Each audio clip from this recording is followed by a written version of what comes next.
Team, what's happening? It's Richard, founder of Short-Term Rental University and Airbnb Superhost.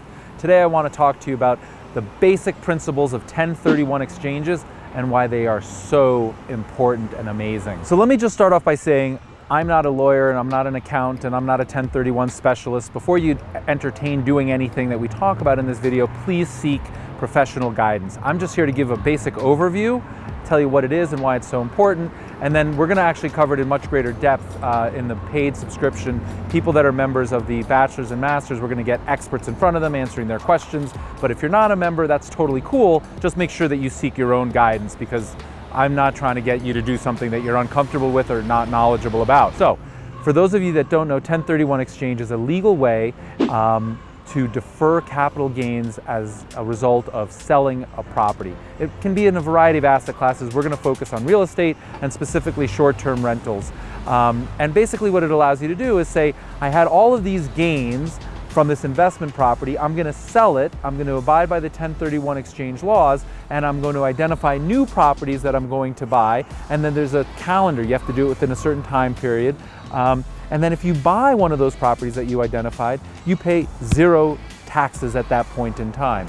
We've talked about the importance of compounding and keeping the entire pie whole, so a 1031 exchange allows you to do that legally. And recognize this, it's meant for an investment property, so this isn't intended to be for your primary home, like where you live, although there is no rule that says you can't live somewhere as your primary residence, move out, turn it into an investment property.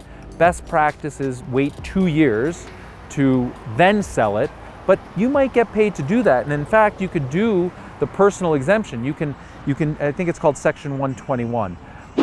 You can live in your primary residence. You can defer or eliminate capital gains for a portion of it. I think it's $250,000 for an individual, $500,000 for a couple, and do a 1031, again, assuming that you meet all the different timelines. And the point of all this is there's a ton of stuff. There's a lot of things that you can customize, but you need to seek counsel and guidance and do so well in advance of selling your home, because it takes planning, it takes coordinating, it takes intermediaries, it takes lawyers. There's things that you need to do, but you get paid to do it, and you should do it, and I encourage you to do it. And so do your homework. If you're thinking about selling, stop, get fully schooled on 1031 exchanges right now, because it could save you tens if not hundreds of thousands of dollars today, which compounded over 10 years or 20 years or 30 years could be hundreds of thousands or millions of dollars. And it's one of the main reasons that I've accumulated what I have. You can continue to defer, roll the gains from one investment property to the next investment property, the next investment property, and then when you pass away, this guy wants to leave a nice estate for his kids. There's a thing called stepped up tax basis. So they inherit all the properties at the current value when I pass. Hopefully that's 50 years, 70 years from now, 90 years from now, but you defer taxes legally almost in perpetuity, and that can't be beat. So you owe it to yourself as a real estate investor or somebody who wants to be a real estate investor to become fully schooled and educated. Again, for the paid members of our community, we're going to bring you that service and those experts. But if you're not part of that, then just do it on your own. Contact people, Google it. There's millions of blog articles, YouTube videos, and so on. And we'll probably do another series a little bit more in depth about the basic mechanics of it. But I thought it was really important as I start to research my own 1031 that I bring you up to speed and say, you need to do it. There's a lot of flexibility.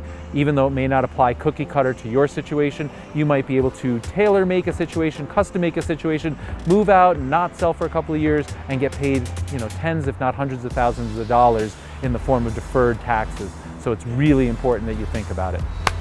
I hope this added some value. I hope you're having a great day. Please go ahead and like the video, and I'd encourage you to subscribe to the channel.